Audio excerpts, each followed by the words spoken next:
You found us through fly fishing. You'll stay for our passion and the community. Welcome to the Wet Fly Swing podcast. Yeah, but he doesn't get it. How come fly fishermen don't get it? You only haul with the short power snap. Look for where people walk and the insides of bends and hunt those. The roof blew off and the interior walls got sucked out. And the trees are just coming up. And I mean, he's clearly not going to clear the trees. It is not a fly fishing story. It's a story about me trying to understand my brother through fly fishing. Welcome to the Wet Fly Swing Fly Fishing Show, where you discover tips, tricks, and tools from the leading names in fly fishing today. Before we get rolling here today, let's hear from our sponsor. Bearvault has the perfect solution to keep your provisions secure while heading into the backcountry this season.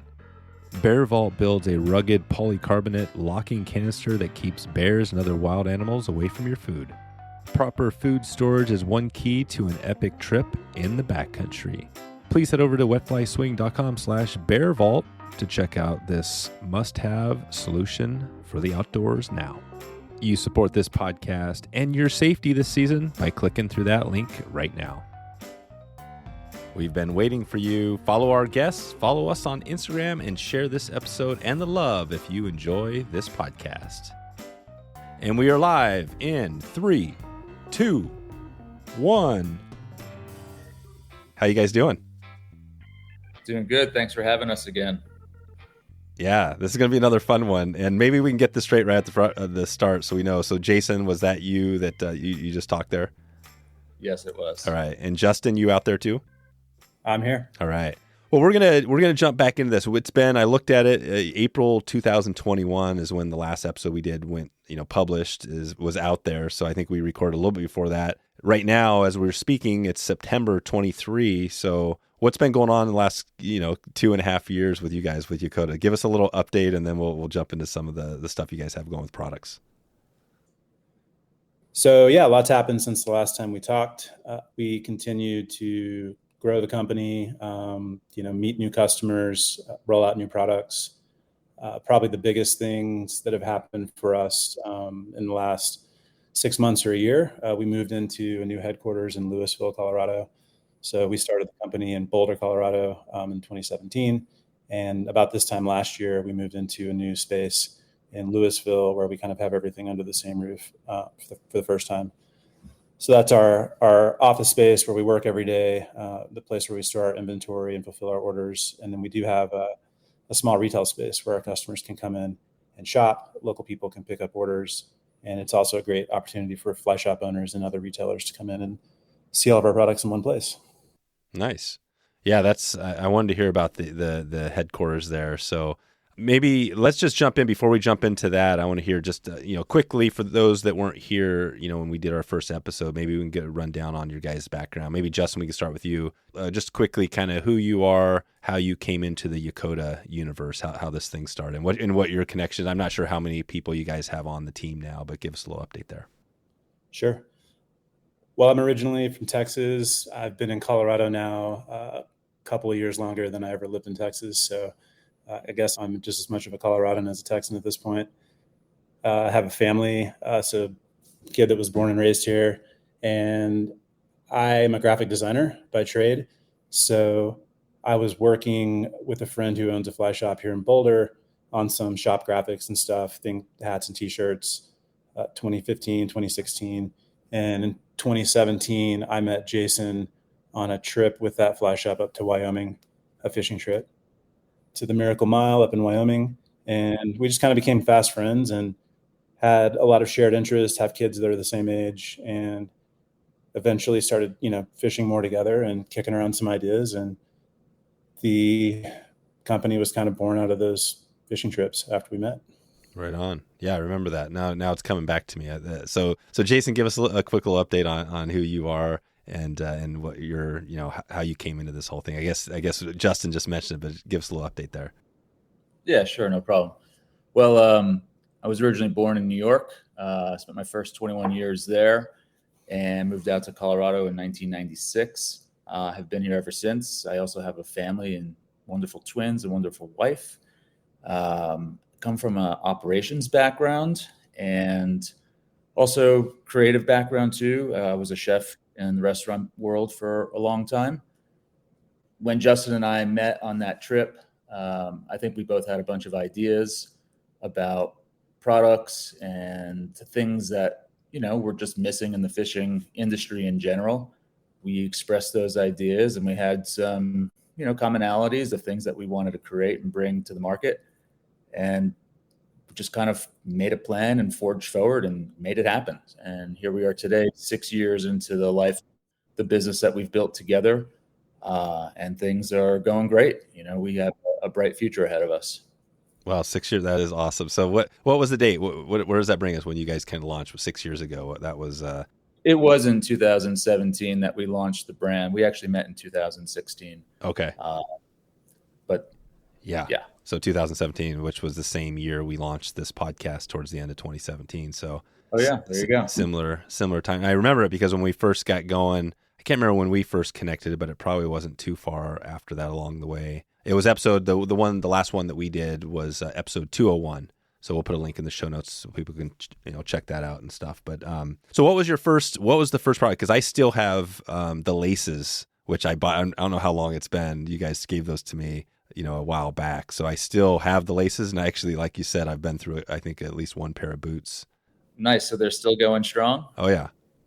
Didn't we also send you a gear transport? Yes. Oh, yeah. That's so. The other thing is the gear transport. I mean, in fact, Megan, she's kind of taken that of her own. So I've kind of lost that, but she loves it, and I loved it too. It's kind of one of those products. It's really, I'm not sure the history. Maybe we can talk about that, but it's really simple, but it's really easy because it's like, like I have this other older bag that is kind of hard to put stuff in. And so talk about that. Maybe let's start with the gear transport. For those that don't know, what is this thing? How did this thing come to be? Well, that kind of answers your question from a minute ago in terms of what the first product was. That was the first product. It's sort of in its third iteration now. So it's kind of evolved over time in terms of materials and construction, but it's still essentially the same thing. It's about a 95-liter open top bag that's made here in Colorado. So all of our cut and sewn soft goods or bags and packs are made in Lafayette, which is just a couple miles away from our office. It's made with primarily with X-Pack, which is an American-made material. It's made on the East Coast. It's used originally used for yacht sails for competitive yacht racing. So it's a super burly 4-ply waterproof material that has become popular in sort of the lightweight backpacking community and kind of the DIY people that make their own ultralight packs and stuff. But you'll see a lot of other outdoor brands that use X-Pack as well because it's a fantastic material. So the original bag was not made with that material. The original bag was made with some actually really nice Japanese-made 4-ply wader material that we found one roll of through a friend who was sourcing materials for us. And, neither Jason or I come from a product background or product design background. So that original product, even though it served the purpose and was a really likable product, it had some flaws. It had some things that definitely needed to be improved. And so these most recent 2 iterations on the bag, one of which just happened recently, the first one was a major update to the materials and the whole construction of the bag. Really, the only thing that stayed the same was the size of the bag. And then, and the fact that it comes with a changing pad for your waders. And then the most recent bag has a drop pocket added and a rod tube holder added to the outside. And nice. That's kind of our MO or our philosophy about product design. We're not in the business of constantly reinventing this bag and calling it something different and trying to launch a new version of it. We see this as sort of something that's core to our product lineup from now on. And when we find opportunities to make small improvements to it, we will. But it's fundamentally not really going to change. So that was the original product. And then a lot of products have been born out of that using the same kind of material story and the same, just like you said, kind of simple functional approach to making gear. And so if you come in and that's your first product, there are other products for you to consider that are made the same way, made with the same materials. You can match the colors or not. If you come in and buy, something on the other end of the spectrum, like our wallet, the utility wallet, which is really just a simple little pouch for organizing liters and tippet and stuff. that might be the first thing you buy, and you might realize that you really appreciate the way it's made, the construction, the materials, and maybe eventually end up buying the gear transport. So there's all sorts of different, avenues for people to try and test the products before they make a big commitment, because, this stuff's made in the States. It's made really well. It's not inexpensive, but it does come with a lifetime guarantee. And if it breaks, we'll fix it or we'll give you a new one. So. Right. Do you know, I'm just curious on that, like how much more, and there's all sorts of variation, I'm sure, but a U.S. made product, say like, one of your products versus say if you had that thing done overseas in China or wherever, is the, is there like is that like 10x, do you have any idea on that, the difference in price? It's probably not 10x. And I think what happens is, the retail price might not, if someone else were doing it overseas, the retail price might not be that much different. Their cost might be significantly less. So their, profit margin might be a lot higher.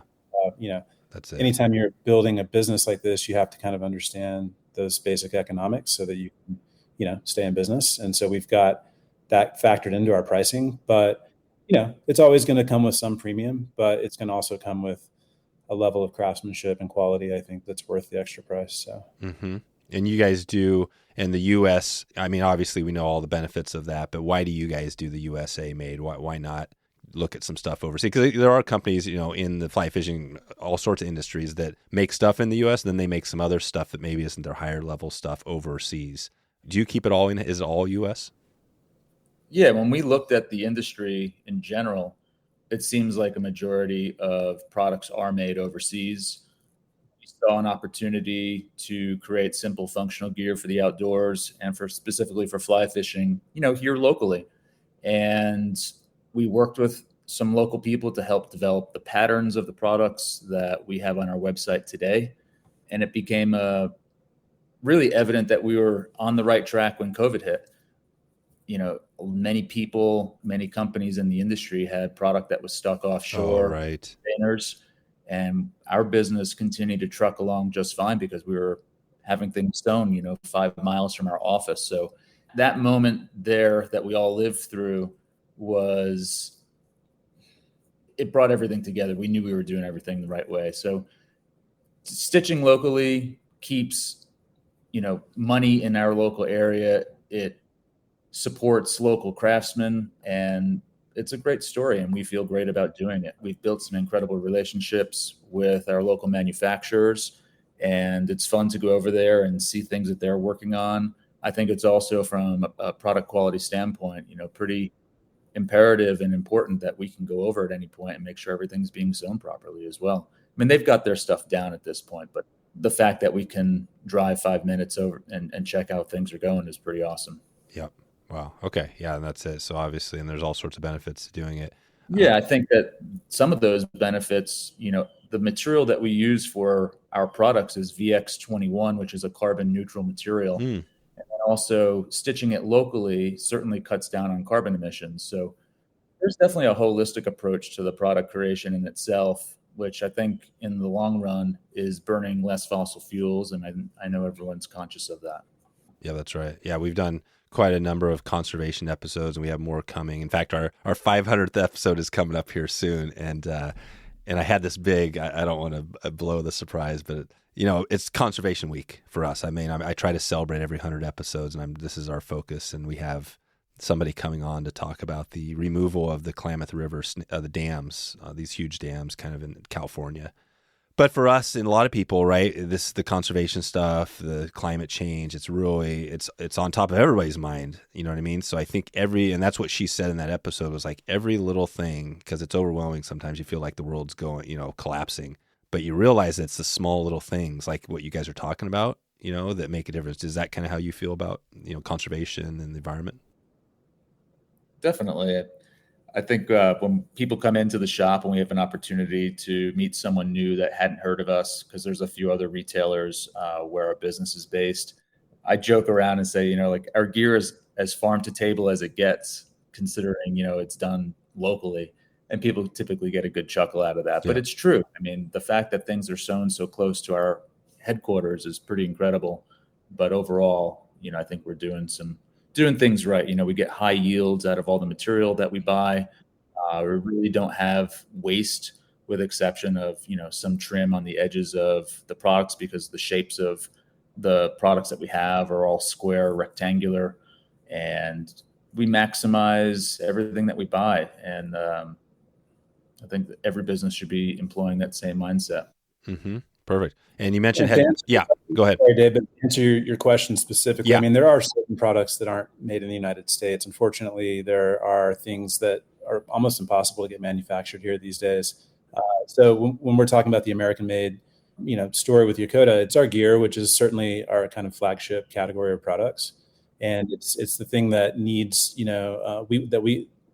want all of our products to have a very high quality of standard of quality, but these products in particular, it's really important to us that they're very well made and made with this, kind of as tight of a loop as possible, like Jason mentioned.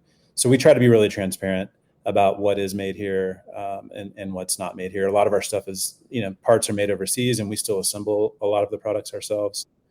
Things like T-shirts and hats, it's really difficult, if not impossible, to find the blank products to produce that are made domestically. So, T-shirts are screen printed by a friend of ours just up the road. And so, we try to keep that story local as well. But some of those things are coming from elsewhere. And then, there are products that have even a smaller kind of footprint than what we were just talking about, like the laces that you mentioned earlier, our lanyards that we make for nippers. Those are all made in-house by hand. So we cut and put all those products together ourselves. So right on. Nice. So, well, this is great. This is a great start. I'm just thinking about today, what we can cover. I think we'll probably cover some more of your products. I want to get into back to the headquarters, because I don't want to miss that.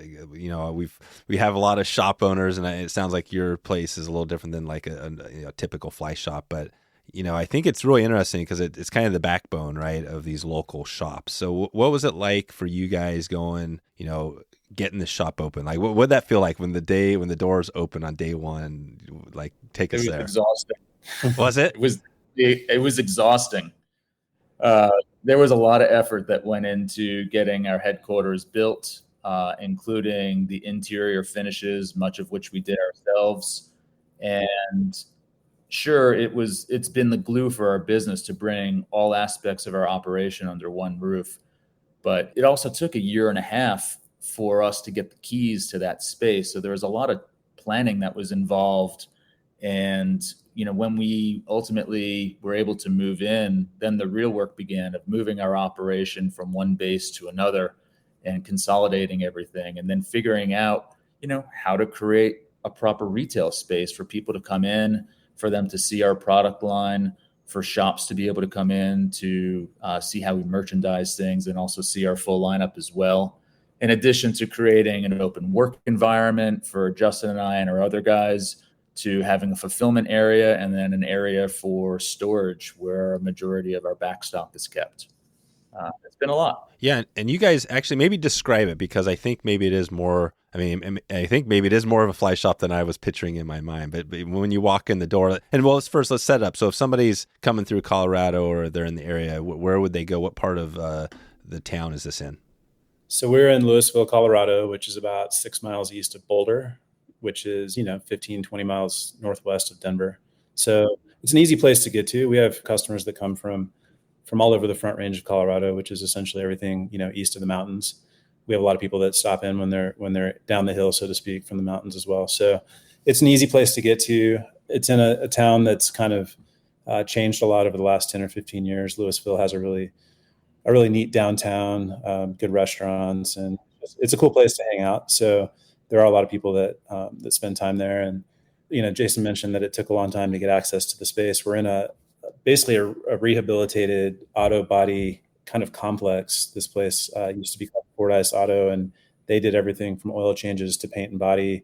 It literally was a bay of about 8 or 10 large garage doors. That space that's been completely rezoned and converted into retail space. So, that's amazing.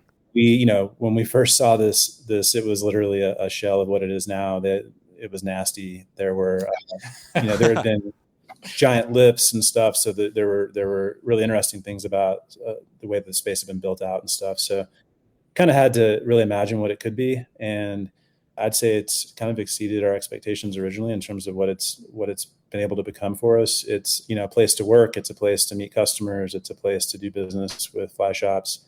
And so, have a small crew of people that come in and work every day. And Jason and I, take a lot of pride in creating a really fun, positive, laid back work environment. And we've been really lucky to find people who appreciate that and who come in and work hard every day. So it's been really great. And we get a fair amount of people who know who we are and maybe drive by every day or have driven by a few times and see our name on the road and eventually stop in. We get a decent amount of just kind of people floating in from the other businesses that are next door. And it's just a really great opportunity to stop what you're doing. The doorbell rings and we kind of take turns greeting customers and talking to people. And depending on what somebody wants to talk about, we might grab one of the other guys that, maybe is more knowledgeable about a certain lake that someone's going to or something and wants to buy flies for.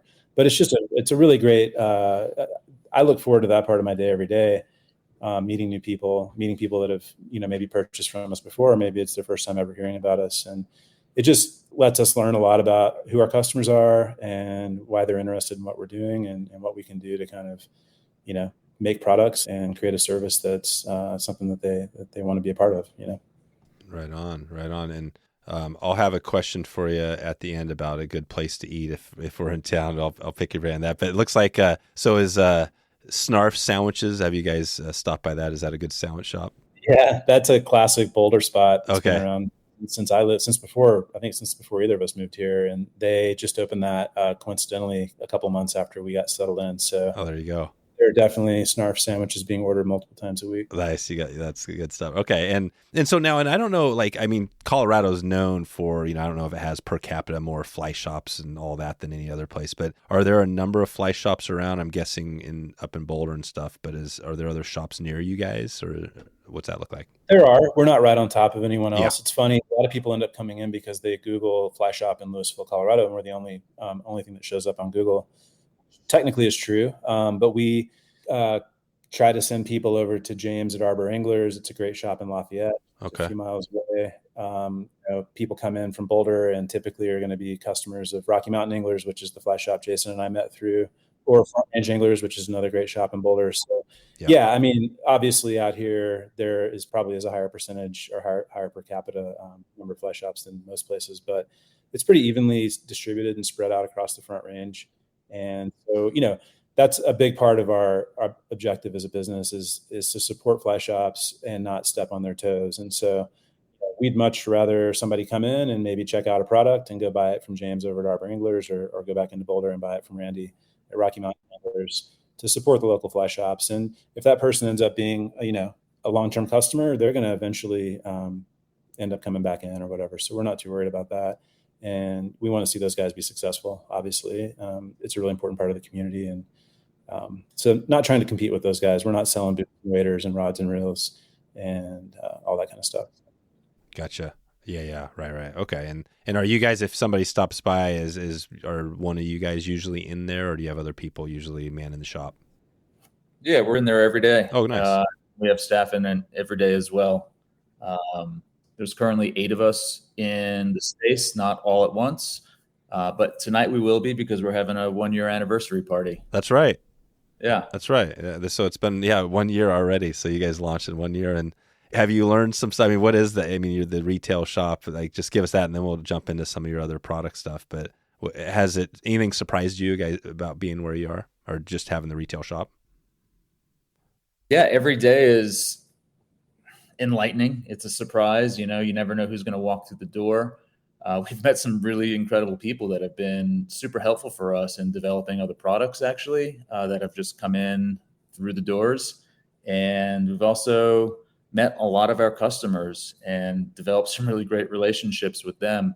So that's been really meaningful. And I think that's a part of the business that I've enjoyed a lot, is getting to meet people that have supported us and be able to, meet them face to face, shake their hands, get to talk, exchange stories, and plan time out in the water together.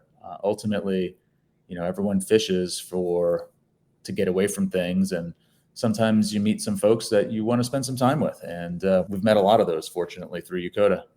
Perfect. Well, I wanted to touch on, flies. I want to touch on that a little bit because that's, I think, a big part of what you guys do. So maybe just take us there a little bit. What does that look like is the selling of the flies a big part of your business? It seems like, and maybe talk about how that's evolved over the last couple of years since we last talked. Sure. I think it's important to note that when Justin and I started Yakoda, we never had any aspirations of having a line of flies. Although I had been tying for a really long time and fishing, 15, 20 different patterns pretty consistently over the years. And I can't remember why or how it happened, but I wound up tying like a few dozen of a particular pattern, this Hot Wire CDC pattern, that's on the website at this point. And we listed them, we shot them, we listed them, and they were gone in less than a day. And this is early on. This is probably 4 years ago now. And we're like, whoa, like that was really surprising. And that essentially was the birth of the fly lineup that we now have on Yakoda's website. We focus on patterns. I've been tying patterns that are more tractor-based versus natural patterns. And everyone has a different mindset on how they like to fish, right? Like, I think it's important to know that. Yep. I'm definitely more of a simplistic angler where I think less is more. When you have a handful of confidence patterns that you can put on your line at any point and you know that you're going to catch a fish with, I think that's really important, especially when you're going to a new water source. And in essence, like the patterns that are on Yakoda's website are patterns that came directly out of our boxes. And we've been able to share information that has helped a lot of other people, whether they're been fishing for a long time or new to fly fishing, have incredible days out in the water. And the reviews that people leave on the website about a particular pattern that they use and how many fish they caught is incredibly gratifying. I mean, you have a moment like I've had moments where I've reflected on the flies themselves and the experience that we get to create for people through fishing via a fly pattern. And when someone says that they've caught more fish on that one fly than anything else that they've ever fished before, like it's impossible to not feel great about that. So, we've realized that in the industry, we get to create experience for people. And I think that is what motivates us now, especially with gear creation as well. But the fly lineup is a large part of our business. We've got subscription models for people that maybe don't necessarily have as much entomology, background as it takes. Entomology is one of those things that's you just can get lost in it. And most of us are still learning 20 plus years into fly fishing. So It's also pretty intimidating. And I think it's really important to talk to people the right way when they're interested in fly fishing and what patterns will work for them in a more general way versus getting really hyper focused and be like, well, this is a nymph, this is the spinner, and this is the dun. Like that's going right over most people's heads. Yeah. But when you have, hey, this pattern can actually mimic 3 or 4 different bugs that are in the water at any given time, that's going to help someone catch more fish, and it's going to give them a much better experience when they're fishing. And ultimately, we're all looking for good experiences. So the relationship that we've built with MFC has been incredible. They are who ties our flies for us at this point.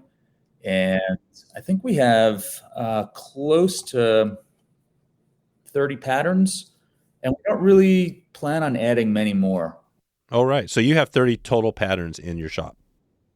I think so. Right. And then there's color variants, of course. Yeah. Right. Just the main. That's cool. Okay. Yeah. But like 30 core patterns. Yeah. We have a single dry fly. Yeah, you do. I'm looking at one. So I'm looking at the Yakoda green machine, and it's got a top producer. I was going to ask you kind of what would be your top producing pattern. So it looks like you've actually got them flagged so people can go on here and find out which. Does that mean kind of top selling or just ones that you highlight as like good flies you guys love? It's both, right? I mean, they're patterns that always work regardless of where you're at. I mean, if there's trout in the water, that green machine is going to get eaten by one.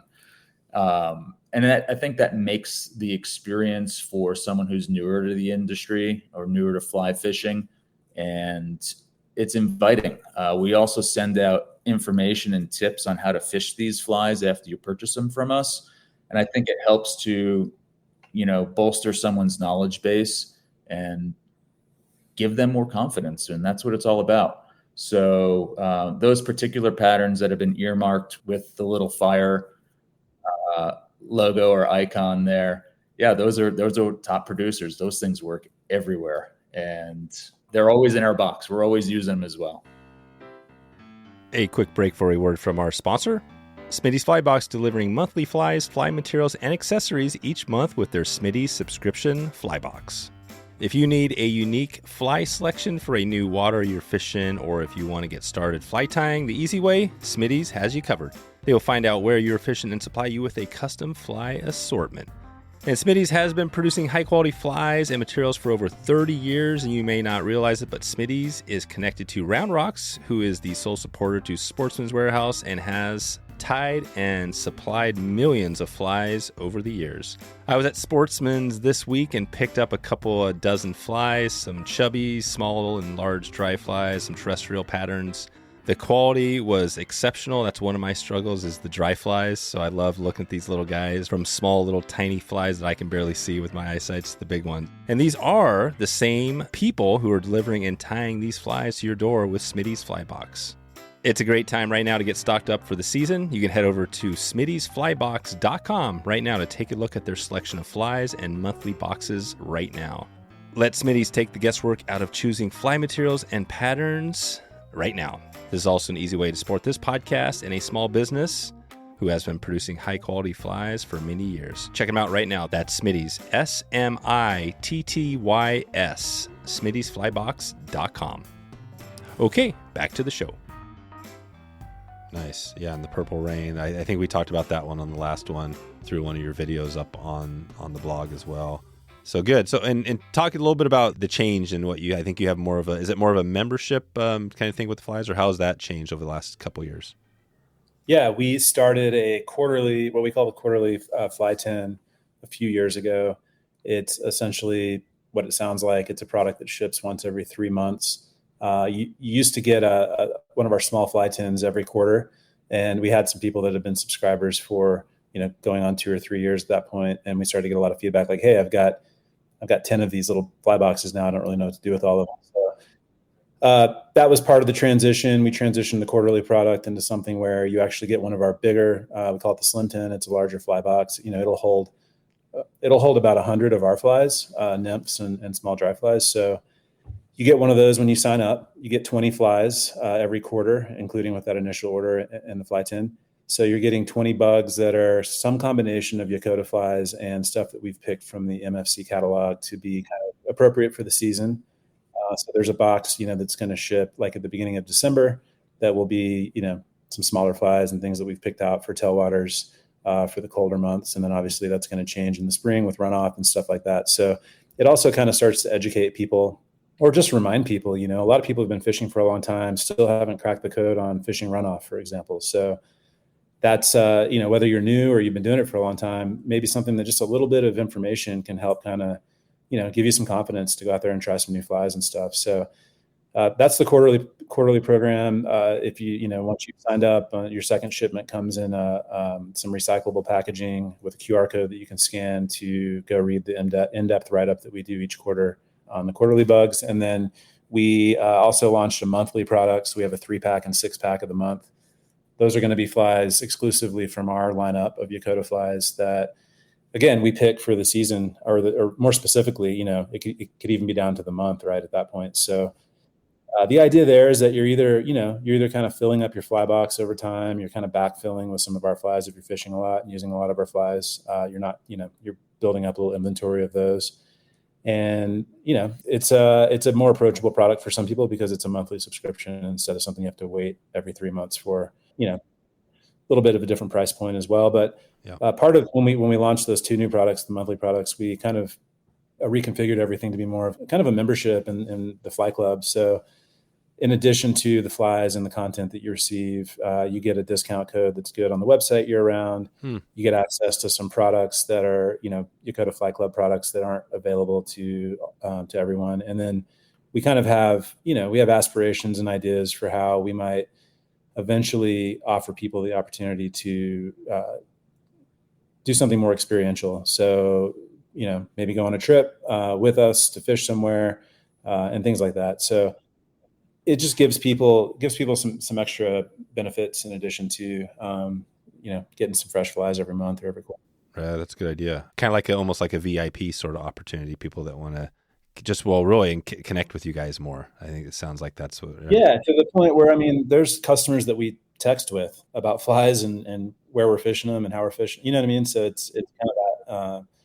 Hopefully, that level of communication and dialogue with people, and that's true for any customer that wants to talk. The phone rings a lot at the shop, and it's just people calling to ask a question or check in on a new product or something. So right on, nice. Well, maybe let's just run through anything else you guys, as far as products. I know you've got some new products out there. Why don't you give us a heads up on, anything you want to shed light on that we haven't talked about here today? I think the product that we released last year has been incredibly well received by our customer base and people that are potentially finding Yakoda for the first time. That was our Convertible Utility Pack. It's a really ultra versatile pack that can be used on your body a handful of different ways. And then it can also be used off of your body, attached to a seat in a boat if you have a raft or a drift boat for a captain. It's also a way to organize and stage your gear because it integrates with our gear transport. And I think that's one thing that's really unique about our product lineup is that we have a modular system that really aids in creating a more organized and efficient way to fish. And it saves people a lot of time if they buy into the concept of when time-wise, you just don't have to scramble to find all your stuff when you go fishing. The bag should be inside of your gear transport, then taken out and put on your body or however you're going to fish it. But it's a very simple design. It has a belt that is not affixed to the pack. So if you're wearing it as a hip pack, you can actually grab the pack and slide it around your body to your stomach area where you can open it up and easily see everything in there and get whatever you need. So, more like a traditional waterproof pack that you have to unclip the belt and then swing it around if you're using the shoulder strap. It kind of eliminates that experience. But I think the thing that's important to note with our gear is that one of the things that is important to us is that our products can be used for a handful of different things, and it doesn't necessarily all need to be used for fishing. The designs are utilitarian, so that convertible utility pack that we use for fishing one day or later in the afternoon could be emptied out and used, on a hike in town or taken to a concert. We don't really pigeonhole people into telling them exactly how they have to use a product. The material X pack that we use, the VX21, is a waterproof material. However, once it is stitched, obviously there's perforation points on it. So, if you submerge the pack for a period of time, it's going to take on some water. That's inevitable. But I think any waterproof pack, it's almost impossible to close the zipper, and you experience the same thing. And I know. Yeah. We've all been there. We've all taken a swim before. That's the problem with, in the past, those fully waterproof bags is that, the zippers are just not they've been annoying. And I think that's one of the things, right? And I haven't had this pack, but I'm just looking at it. And I do notice there's is that a beer holder in the photo I'm looking at, or is there a beer holder on it? Or is that like something you must have a beer holder in your lineup, some type of thing. Is that true? I'm not sure which photo you're looking at, but you can use our utility pouch, which is designed to kind of hold a handful of our fly tins or a fly tin in a utility wallet. So again, like Jason mentioned, everything's kind of modular and meant to kind of nest or stack together. But the utility pouch, it does have a secondary or I guess primary purpose for holding a beer. And you can flip one of those to the outside of your convertible utility pack and kind of mix and match the products depending on what you're up to. So perfect. Okay, good. So, and that's it. And then just remind us on this utility pack we're talking about, is it a Cav? Is it more like a hip pack, or is that the idea that it doesn't have like the shoulder strap on it, or does it? It does have a shoulder strap. It's removable. The belt is also easily removable. Like Jason said, it's a pass-through belt. So it serves that purpose of allowing you to kind of move it around on your hip without having to wrench the entire belt around, but it also makes it really easy to remove the belt if you just want to use the crossbar.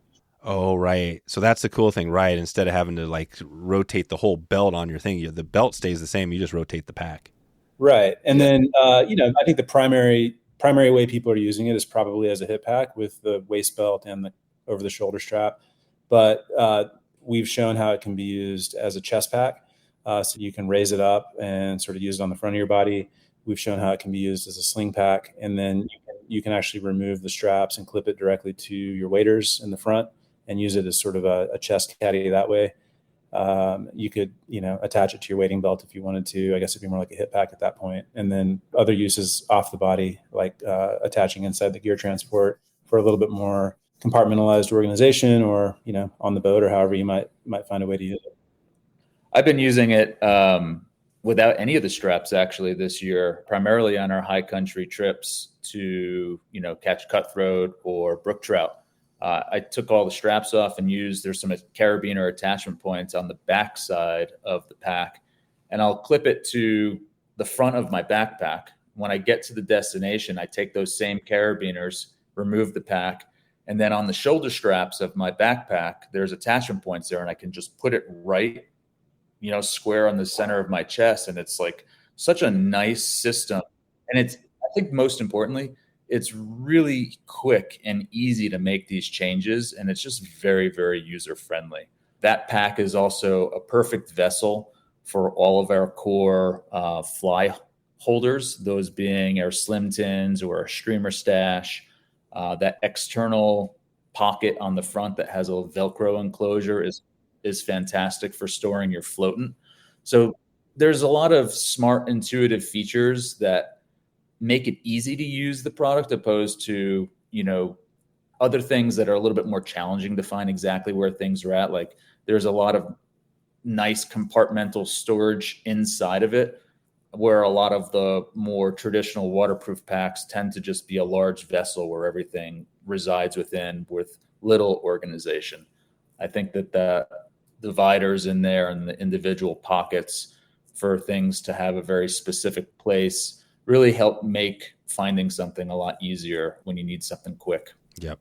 Perfect. Yeah. And so this isn't necessarily, you've got a lot of different packs. I mean, from like the old school vest to like the slings, which are kind of popular out there, but there's some disadvantages of that as well. This is just everything you guys do is kind of interchangeable, sounds like, and you kind of try to mix it up. And like you said, you could take it to a concert if you wanted to, and nobody would be like, oh, what's that weird thing you're wearing? It looked like a, what do you call that? Is that a man? What is that called when you're at a concert with this thing? The man purse? The merce. Yeah. But I think the important thing is that people should be able to choose how they use something. And a lot of the industry has groomed people on telling them exactly how they should use something. The gear transport's a really good example of that. Like, sure, we designed it for fly fishing because in Colorado, we've got weather that can change relatively quickly on you. So it's important to bring your puffies and your rain jacket and extra layers in addition to your boots and waders and your snacks and food and your pack that you're going to bring. And the gear transport carries all that and then some more on top of it. But, the same person might use that bag for skiing and snowboarding. Right. And when you're getting your gear on in a parking lot that's covered in mud or snow or ice, like that changing pad is a really fantastic, simple accessory that helps keep your feet clean. And then, of course, it's an open design that's intentional, mostly so that when people are fishing after a long day, typically people are going to drive a couple of hours to a water source and they get home. Not everyone's going to remember to take their bag out of the car to let their gear breathe. Yep. And that open design allows for the gear to breathe and not, wake up in the morning with your stuff all funky and moldy and stuff. So there's a lot of intention in everything that we do. Today's episode is sponsored by Eastern Idaho's Yellowstone Teton Territory, Idaho's most renowned zone for fly fishing, from the Henry's Fork to the South Fork of the Snake and all the high alpine lakes and streams in between. Yellowstone Teton Territory provides anglers and other outdoor enthusiasts with all the information they need to plan their next big trip. You can visit wetflyswing.com/Teton right now to get the full list of outfitters, lodges, fly shops, and all kinds of inspiration to get you started on your next trip to Eastern Idaho. That's Teton, Teton, wetflyswing.com/Teton. That is a good point. Yeah, and as opposed, if you left it in a dry waterproof bag, that would not be good, or even sealed up in another bag. So that's it. So you can just throw it in the back, and if you did forget about it, it'd sit there and kind of dry on its own. So I want to talk about a couple more things before we get out. So the artwork, and that was one, and then and then just like your home water, we haven't really talked about that today. Maybe let's start with the fishing. Do you guys have? I mean, you're in Colorado, which is obviously there's a lot of good streams there. What's your guys? Talk about that a little bit. Are you guys into the same stuff? Is this small stream kind of headwater stuff, or do you like fishing the big tailwaters? Yeah, I mean, right in our backyard is sort of the Boulder Creek drainage. So South Boulder Creek and Boulder Creek both come out of the Continental Divide area up above Boulder, and are both great fisheries. They're both freestone until they run into a reservoir, and then they both have nice tailwaters. So in terms of literally being able to leave work in the summer and go fish in the evening, or maybe the inverse of that, get some fishing in the morning and still make it to work. That's our home water. It's right in our backyard. That's where we do creek cleanups and things like that. So it's really, Jason lives up near Gross Reservoir, which is close to the tailwater in South Boulder Creek. And then above that is a really beautiful freestone section of that creek that goes up into the Indian Peaks Wilderness area, and eventually is coming out of some of the lakes that we like to fish in the summertime. So in terms of an area that we know really well and it's really special to us, I would say the Boulder Creek drainage in general is you could spend 20 years here exploring all the tributaries and lakes up in the Indian Peaks and James Peak Wilderness with Boulder Creek and the St. Vrain River. That's north of Boulder. It's all sort of west, flowing down from the divide and into Boulder, just kind of on the edge of the Front Range and the foothills. So that stuff's right in our backyard. We can be on South Boulder Creek. It comes right through town. It's 5 minutes from the office. Still, it used to be a minute from the office. So we spend a lot of time there. But Colorado's an incredible place to fly fish. So we get out quite a bit. There's a few places we don't talk about as much as others. There's also places that everyone likes to go for good reason, and we hit all those as well. We try to spend, week or two a year up in Wyoming. There's obviously some incredible water up there. And then I think, if we were to really sit here and reflect on it, we'd probably realize that we should branch out a little more. You end up having the spots that you love going to because you've been there this time of year for the last 7, 8, 10 years, and you kind of know what to expect, and you know your way around, and you know where to cross, and you know which spots to pass up and which spots to stop at. But there's nothing better than a new location too, Yeah. So we could certainly get out more. And if you're willing to drive, 2 to 3 hours, you're in those kind of home spots. If you're willing to drive 4, 5, 6 hours from here, you can be in a different state and doing some. So Yeah, that's right. Yeah, you guys, what would be the state? Where would you guys go if you had to head out of Colorado? Which state are you going to? We go north. Yeah, we should go further north, Yeah. We should get further up into Wyoming. There's some incredible water up, in the Bighorn Mountains, and right. It honestly gets passed up by people going even further. And then obviously, Montana's the next state from there. Yeah, Montana. Yeah, I guess you don't go east. That's the thing. I mean, just to the east of you guys, right? I mean, it's not just, but I mean, Kansas, right, the middle of the country, which it's that line of states that you don't hear much about the fishing in. Have you guys ever got into that, like the Kansas, Nebraska, any of that stuff? My wife's from Kansas, so periodically when we go back for family meetups, we'll fish for bass there. Yeah. But no, we don't go to Kansas that often or Nebraska. Right. Colorado's got more. We want to go west. We want to trout. go west. We want to go north. Yeah. North and west. South also has some really good fishing opportunities down in New Mexico too. Yeah. It's interesting. Yeah. There's so many places. I always look at this thing, right? Think okay, where are we heading next? And there's just so many, it's hard sometimes to choose. But yeah, Wyoming is amazing, and Montana. Colorado is a massive state. It's incredibly big. And since the Continental Divide runs through it, there is endless runoff opportunities, which of course are a majority of the freestones, which some of those eventually, further down the line get dammed up and then they become a tailwater.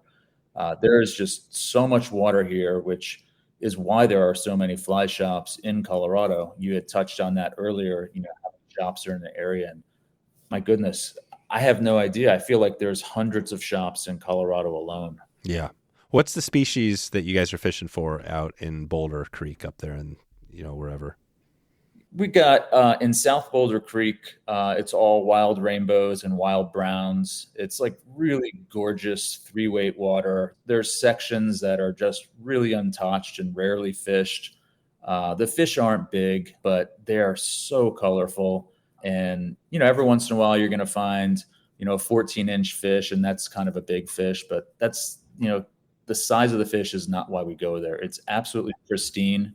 And it's so close to home. It's incredible that you can get lost in this like beautiful oasis and only have driven 15 minutes to get there. Right. That's really special. I mean, from my house, I can get to the tailwater in 3 minutes. And if I hike for 20 minutes, I can see no one the entire day. Wow. That's amazing. And that's because you have Denver, which is obviously the huge hub, and you guys are kind of on the outskirts. It almost looks like it's starting to blend in to Boulder, but Boulder's this little unique area, right? Surrounded by forests. And is Boulder kind of its own thing? How similar is Boulder to Denver? It's very different. There's nothing similar. Okay. It's totally different. Yeah. Boulder is nestled in the foothills, which is where the plains and the mountains originate from. So the foothills is that convergence point. And there's a lot of, outdoor activity here. Some of the world's greatest athletes reside in Boulder because of its altitude and their ability to train at higher altitude and then compete in lower altitude events where they have a physiological advantage because they train their bodies to, perform at lower oxygen levels. But, there's rock climbing, mountain biking, running, and then there's all these incredible creeks and rivers as well. Amazing. Well, I guess, before we take it out of here, I'm going to do a quick little, our quick rapid fire round here in a bit. But anything else you guys want to shed? I mean, I think there's a few other products you have going, but before we just move on, do you want to jump into anything else here? I think we wanted to talk about the nippers. You had asked about this earlier on. Yeah, let's hear about that. So nippers, there's obviously a lot of nippers out there. Talk about, and are these new since we talked last a couple years ago? Yeah, these are new as of about a month ago. Oh, okay. It's a product we, took about a year and a half to fully develop. Nippers are a relatively small piece of hardware that everyone has in their, or should have in their toolkit, right? You probably use them more than any other tool that you bring fly fishing with you, even if you don't realize it. It's something that, you use it so much you wear it around your neck typically, which is why we actually started with a nipper lanyard, knowing that we were working on the nippers. So we've got our own version of the nipper lanyards that kind of match the bootlaces and are made out of the same materials. But, sure, you can use fingernail clippers. You can buy a pair of $5 nippers at the checkout at the fly shop. Right. They're going to work just great for that day on the water, that summer on the water. Eventually, the blades are going to get dull and you're going to have to throw them away and buy another pair. You can also spend a few $100 on a pair of nippers, which, is pretty out of reach for most people. And, you can spend up to, $40, $50 as well. And, everyone's going to have an opinion about how a product performs and leave reviews and stuff like that. But we were kind of just, we were kind of looking at the market out there. There was a pair of nippers that was kind of on the higher price point into things that essentially got discontinued in favor of a more expensive pair of nippers. And, we're like, what can we do that's, it's not a cheap product in the sense that it's certainly not made cheaply, but it's not an expensive product in the sense that, it's out of reach for most people. We wanted to, if we were going to do it, we were only going to do it if it was a product that if someone invested in the initial purchase, it wasn't something they were going to throw away or ever need to throw away, hopefully, and repurchase the entire product. So it was really important to us that the components that can eventually break down on a product like that were replaceable. So in this case, it's essentially the ancillary hardware, the blades, the spring, and that kind of stuff are all replaceable. And, we wanted to come in kind of sub $80, which is sort of where we landed at $79. And, it certainly is an investment. It's not a cheap product. It's not an inexpensive product. We understand that a lot of people aren't aren't going to invest that money in that particular piece of hardware, that tool. But for people who have ever been frustrated, have ever, nicked their tippet while they were trying to cut it and then tied a knot and lost a good fish, I mean, the investment's worth it just for that one fish you might have lost, right? So, and we want to make a product that people are stoked on and that they can, refurbish and repair over time. And so that's essentially where we net it out. Just like a lot of our other stuff, we have a black and a silver pair, and we've got this super funky pair of titanium finished nippers that kind of match some of the other fly tying tools that we sell. Oh yeah, is that the kind of the pinkish green? And yeah, cool. It's sort of depending on how the light hits it, yeah. What color it is, and what we've found in general, whether it's t-shirt graphics, hats, sun hoodies, people like the kind of funky stuff. It's hard to find sometimes in this industry things that are a little bit more colorful and stuff like that. So yeah, the titanium pair have been the top seller, but that product just launched recently, and it's not something that I don't think we expect that to be the first thing someone buys from us. Like, we understand that you need to trust us and have used some of our other products likely before you come and spend.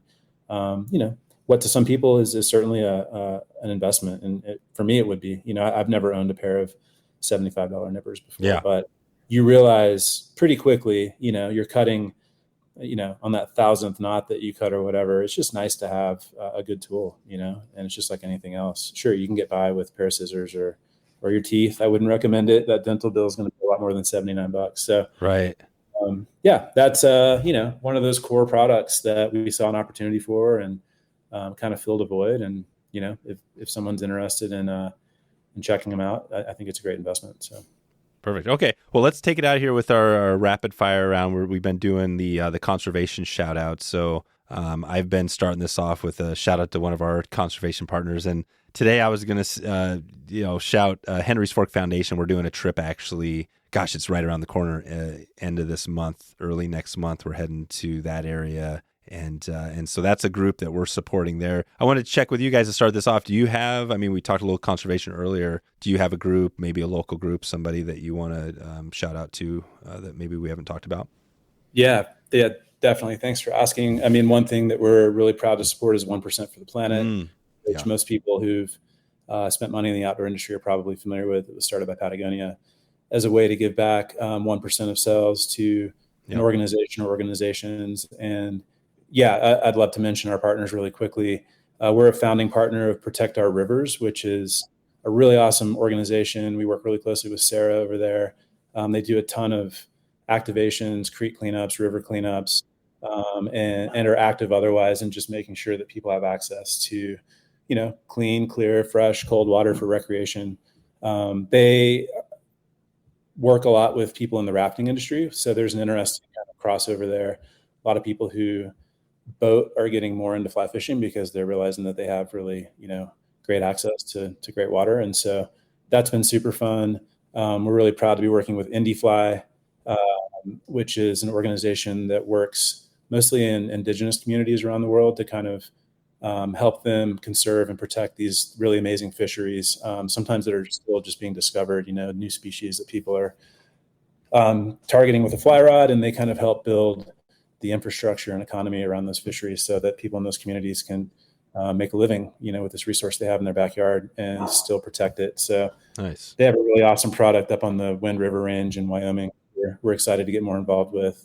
That's right. And then we also support backcountry hunters and anglers, which most people are familiar with, just making sure that we all have access to public land, which is super important. I think I can't remember the last time if I have ever fished on private water. So, public land is super important to us. And so we're really proud to be working with all those guys. Perfect. Yeah, those are all huge. And we've talked about, I think, a little bit of those. Protect Our Rivers? Yeah. Yeah, Protect Our Rivers. Yeah, that's one that we haven't talked about yet. So I'm glad you threw that out. And all the other ones, obviously, they're huge. Indie Fly, 1% for the Planet. Okay, so good. So we got that one covered. Let's go into the music, because I always like to throw something either up on Instagram or have some people take this away in the podcast. Who's more, you two, who's more of the music buff? Or are you guys both into music? That's a great question. One of the first things that Jason and I bonded over was a shared interest in music. So okay, so it's 50-50. Yeah, 50-50. rarely, if ever, are we asking each other or anyone at the office to change the tune that's playing on the speakers. So. Right. So what is the tune? What would be, if you had to play one right now, if we came into the shop, what would you guys throw on there? Recently, it'd probably be like a live Jerry Garcia band show. Oh, nice. Kind of, maybe that's a cliche answer in the fly fishing industry. I don't think, If you go to a shop, you're likely to hear a dead show in the background. But that's always something good in the background. I mean, yeah. But it's pretty diverse. I mean, there's lots of good jazz playing. There's lots of kind of indie, psychedelic rock. I grew up in Texas, so I'll throw on my Waylon Jennings playlist every once in a while. Nobody complains too much. So a little bit all over the place because there's lots of good music out there and lots of live music in Colorado. So. Oh yeah, right. You guys have you have a good scene there. Nice. So, all right, we'll throw maybe some Jerry Garcia or some Waylon. We'll figure that out. We'll throw that in the show notes. And let's go to podcast. Add the War on Drugs to that list as well. Oh, the War on Drugs. Those guys are phenomenal. Oh, okay, good. And what are the what do those guys do? What's their style? They're out of Philadelphia. They embrace some sounds from the 80s primarily. Mm-hmm. The singer, lead vocalist, has some kind of like Bob Dylan-y sound to him, but they'll incorporate, U2 or Bruce Hornsby or Bruce Springsteen, and just in general, like the music is just so good. They're probably the best rock band out there at this time. Like seeing them live is an incredible experience. Nice. Okay, good. So we got this going good. So, and then what about on podcasts? Do you guys listen to other podcasts out there? Yeah, I mean, we do. Jason's kind of a true crime buff. He and my wife share podcast links. They're both into. Awesome. Give us one podcast. Give us something we could check out in the. Oh shoot! Let me look at my phone. yeah. Look at I always say the question I would say is, what are the last 5 podcasts you listen to would be? But this morning I listened to an episode of Spooked, which is real ghost stories. Oh wow! Tell it's pretty awesome. They have a new episode every week. I've also been listening to Lost Hills, which is a true crime story, season 3 that Justin's wife turned me on to, about this guy, Mickey Dora, who's basically like one of the original guys that started surfing out in California, and what a scoundrel he was. And how he began to scam people and live off, like a true surfer, like living off of those scams to support his kind of carefree way, all around the world, which is pretty surprising. So I'm at the latter end of that podcast and all of the hijinks that he got himself into. We also listen to like a lot of business podcasts, Wisdom from the Top, which is a podcast narrated by Ira Glass, who is Nelson from This American Life. But he talks to founders about some businesses or a product that they've created and some challenges that they've encountered, because, as a new brand, that's important for us to be, kind of have our eyes wide open and to hear other people's experiences. And we've fortunately not really encountered anything too crazy, with the exception of COVID, but you can always learn something from someone else. And what's best is that it's not at your own expense. Yeah, exactly. That's a great reminder, great tip, is that, you can make your own mistakes, but it's just going to cause you to take you a lot longer to get to where you want to be. The best thing is to learn from people that already made the mistakes, right? And so that's kind of, yeah. I have to give a shout out to anything that Rick Rubin does. I'm a big fan of. So he's got Broken Record is incredible. It's him interviewing musicians. Oh, wow. So Rick Rubin has a podcast.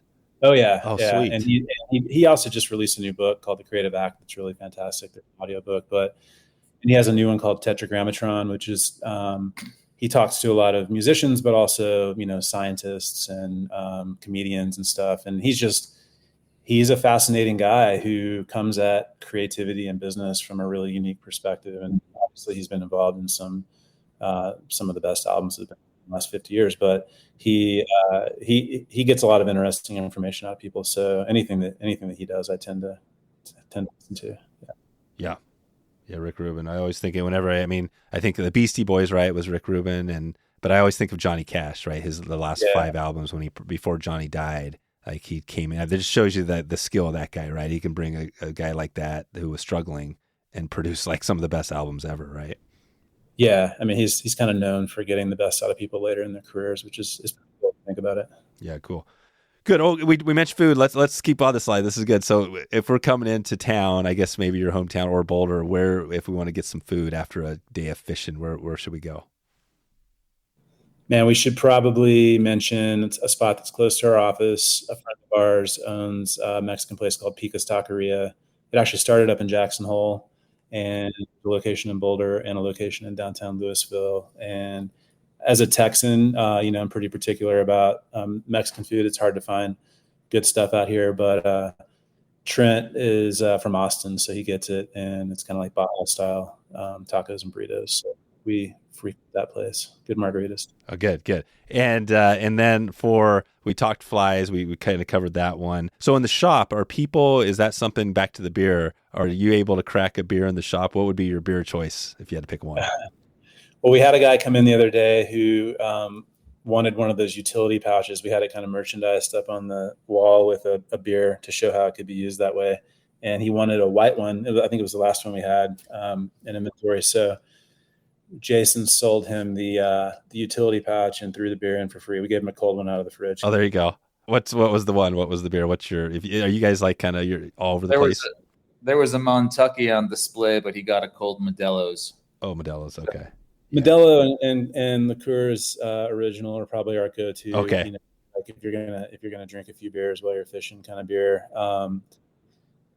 There's a place up in Summit County that we've popped up at a couple of times over the past few summers called Outer Range Brewing. If you're ever nice on your way from Denver to like Breckenridge or Vail on I-70, Outer Range is worth a stop. It's pretty heavy on the IPAs and stuff, but really good beers and really great food, which is, can be a little bit harder to find up in the mountains, especially when you're traveling and want to stop and get a good meal. So that place is pretty awesome. Perfect, guys. Well, I think we'll leave it there, and maybe we'll circle back around with you guys to see what's new. Maybe next year. I guess YakodaSupply.com is the best place to head out. Any other words of wisdom before we head out here today? It's just fishing. Get out there and have some fun. Don't overthink it. Awesome. I love that with your fly selection too. I didn't realize you guys have just those select patterns that are, those are your own flies, right? That's the stuff that you guys that are in your box, the stuff you created pretty much. So keep it simple as part of what you guys, is that kind of part of the Yakoda Supply kind of the essence? I think that's it in a nutshell. Yeah. Perfect. Yeah. All right, guys. Well, thanks for all the time today, and excited to keep in touch with you. And I think hopefully we'll get maybe another one of these giveaway events we've been doing. We didn't talk about that today, but we've been doing some really cool stuff. And you guys have, actually been really awesome because, I've learned a lot from you guys, over the years, just being, working with you and being friends. So I appreciate you guys out there and look forward to keeping in touch with you. Thanks, Dave. It's good talking with you. Hey, thanks for having us on again. Pleasure talking with you again. That is a wrap. You can grab all of the show notes at wetflyswing.com. And please follow us on Instagram and share this episode out with someone you love. Please send me an email, dave@wetflyswing.com, if you have any feedback or want us to put together an episode on this podcast for you. Check in anytime. I hope you enjoyed this podcast and would love to meet up with you on the water. We have new fly fishing schools going all year long and all around the country. So if you want to connect, let's do it right now. All right, time to get out of here. I hope you have a great evening. I hope you have a great morning or great afternoon wherever in the world you are. And I appreciate you for stopping by and checking out the show today. We'll talk to you soon. Thanks for listening to the Wet Fly Swing Fly Fishing Show. For notes and links from this episode, visit wetflyswing.com.